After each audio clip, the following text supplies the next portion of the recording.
Pele is the goddess of fire and volcano.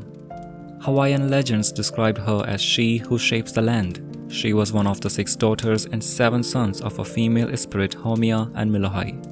One day, because of her temper, her father exiled her from Tahiti. But still, she seduced the husband of her elder sister, Namakahokahi, the goddess of water and sea. And as obvious, she got herself into fight against her. Namakahokahi hunted her and forced her to escape to some other place. And this is how Pele ended up in Hawaiian Islands. Pele landed first on Kauai, sailing on canoes given to her by one of her brothers. But as soon as she started digging into the earth a pit for her home, Namakahokahi flooded the pit.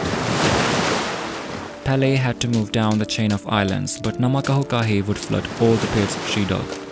Eventually, Pele landed on the big island Mauna Loa, which is considered the tallest mountain on earth when measured from its base at the bottom of the ocean. Even Namakahokahi was not able to send the ocean waves high enough on Mauna Loa to drown Pele's fires. Delighted, Pele established her home on its slopes where she welcomed her brothers. Haika was one of the Pele's siblings. Pele favored her the most. Haika is said to have hatched from an egg that Pele kept with her. During the long canoe ride to Hawaii, Pele kept the egg warm by keeping it in her armpit. After settling on Mauna Loa, Pele traveled in spirit form to the north shore of Kauai to witness a dance performance. She took a form of beautiful young woman to join the dance. There she met a handsome young chief named Lohiu, and they fell in love with each other. They spent days together, but Pele had to return to her body on the island. On returning back to the mountain, she sent Haika to convince Lohiu to come to her. Haika agreed, but on the terms that Pele would contain her fires and lava flows so as not to burn her favorite forest, where Haika danced with her friend Hopui. Pele agreed.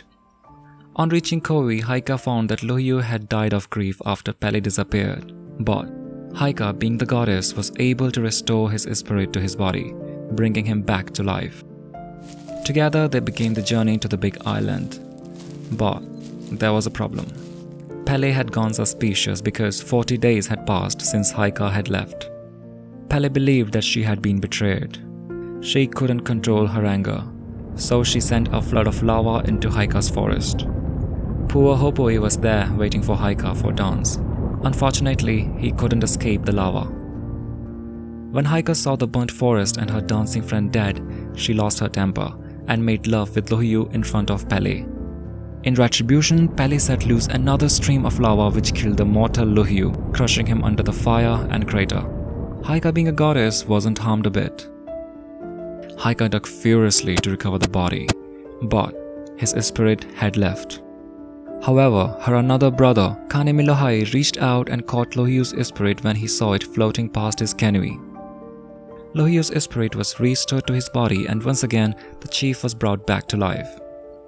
Haika and Lohiu were reunited, and they returned to Kauai to live peacefully. This is the Legends and the Lore, where the myths and legends come alive.